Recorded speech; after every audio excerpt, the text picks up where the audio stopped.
Hello, everyone, and welcome to Divorcing Today. Today, we're going to speak to Vivien Sharon, who is a fantastic realtor who works all over the GTA. Welcome to the show, Vivien. Thank you so much. Happy to be here. So nice to have you. So Vivien, can you tell us a little bit about yourself? How long have you been in the business and what areas do you target? Yes, I've been in the business full time. I'm with Sotheby's International Realty Canada based in Toronto. I've been in the business for over 10 years.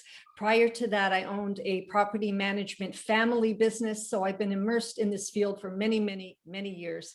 I brand myself as a Yorkville lifestyle city realtor because this is where I live and work, but I help buyers and sellers going through every stage of life, of every age and stage in the city and in Toronto and in North Toronto as well, helping first-time buyers, young couples, step up young families and those downsizing.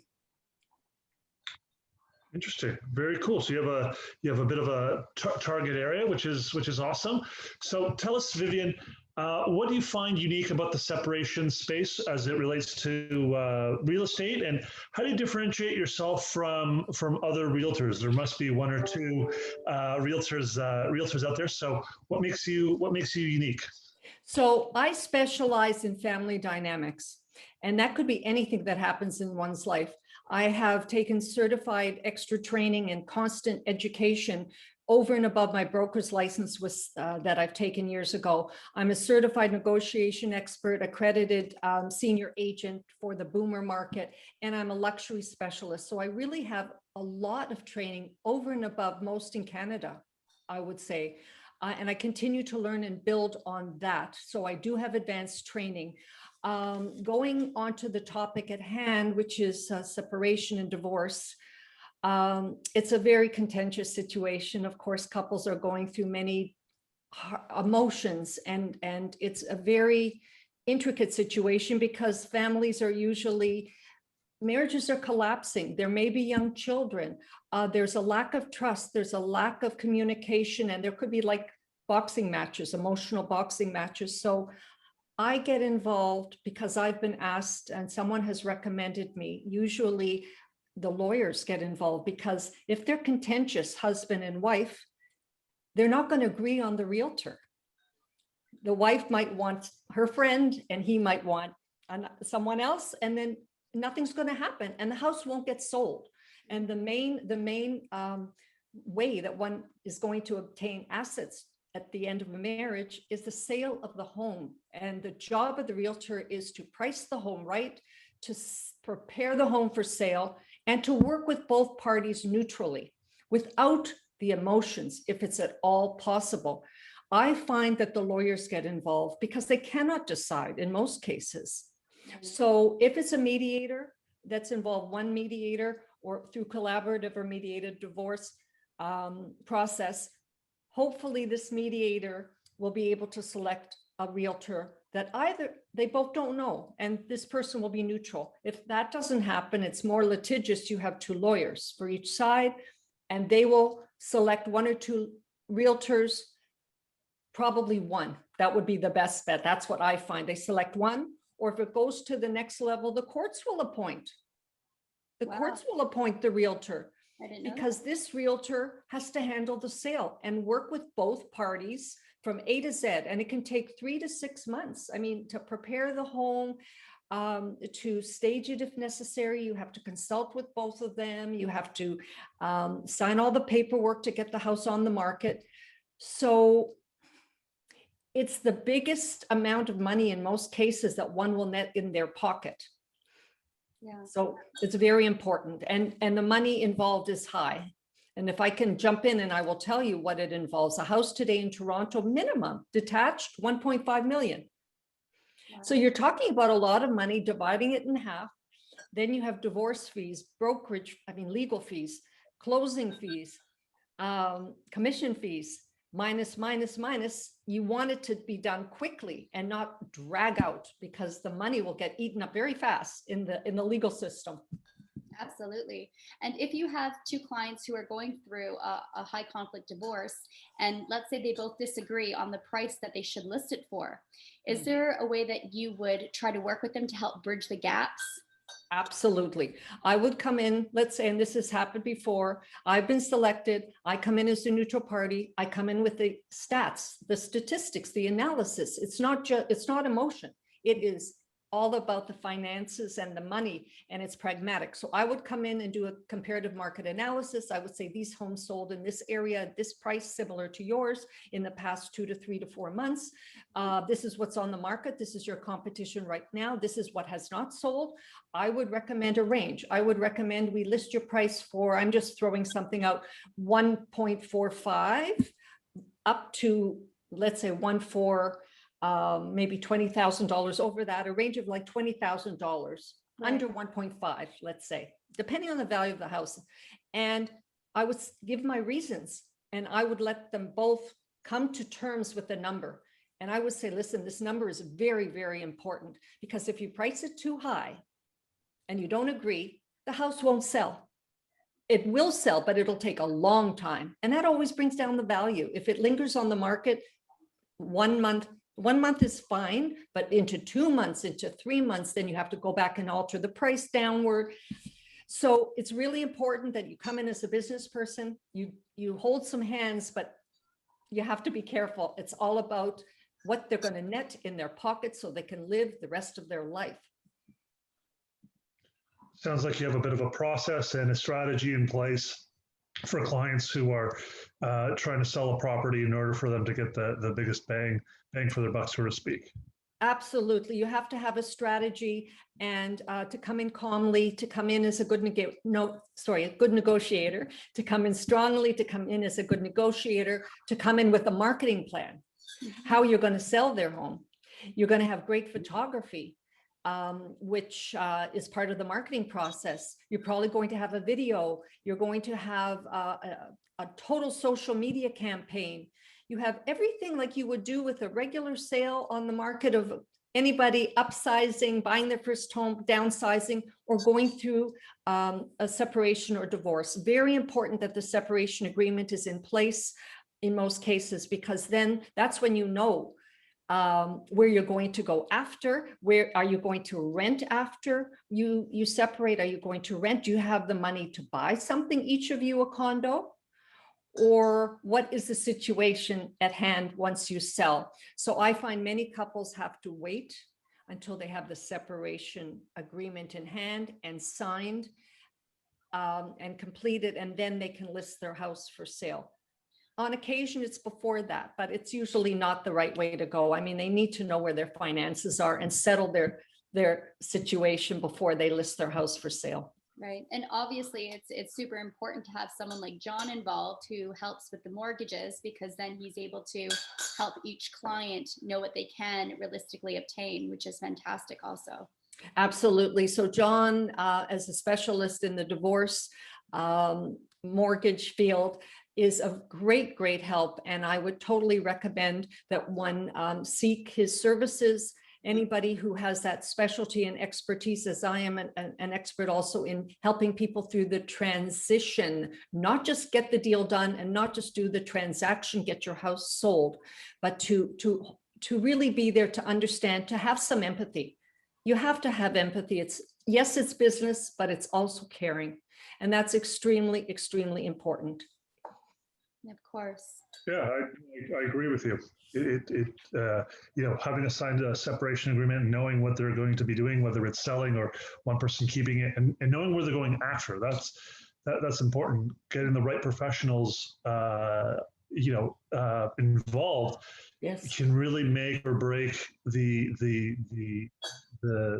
we'll call it the transaction, lack of a better word, at play. And people can really, it becomes emotional and anxiety and all that. But if you have the wrong people, but if the right people, the experience can be really amazing. Is it important that that people keep the separation to themselves and not let prospective buyers know, hey, this couple is separating, please buy this property? Like, what's the strategy? What's the strategy there? Would love to know your insight. An excellent question, because it's really important that the motivation of the seller is not known. Because what will that mean? That means that any buyer through their agent will be tipped off to know that there is a motivation of selling, and that's going to bring the value of the home down. And because they'll think they're really urgently needing to sell. And so I would totally say it is up to the seller's agent to not say anything, to show no visible signs when the home is up for sale. If let's say the husband or the wife has moved out, put some clothes in there, put some clothes of both spouses in there, have the family pictures, pretend that it's all fine, because it's really important. And you cannot, also the seller's agent cannot disclose and mustn't disclose the motivation of the seller. You're not allowed to do that. So you make the pretty picture. You just make that pretty picture that the family's together and they just decided to sell. You don't know why. Like when the buyer's agent will call me and say, why are they selling? I really don't know. But I mean, basically they're just making a change. Well, but they don't know what the change is. Like when you said that, I actually believed you. You have a career in acting, possibly. So is there an instance that you can maybe talk a little bit about that you've actually helped a couple that was separating, and you can tell us a little bit about what happened in that instance? Yes. I recently helped a young couple who went through, they're going through a separation right now involving young children. And I helped the wife and the children find a place to live in the interim until the separation agreement is complete. So they could not buy, they had to rent. So I found them in Toronto, a lovely home near the kids' school, even though they're not going to school now, but they will in the fall, hopefully, or anytime soon. And I found a home, a lovely home. We went looking a whole day to find the right place, found a home for them to rent for the year. And by then, hopefully within the year of the lease, when it is complete and the year is over next year, they will be in the right position to move forward and make a decision to buy.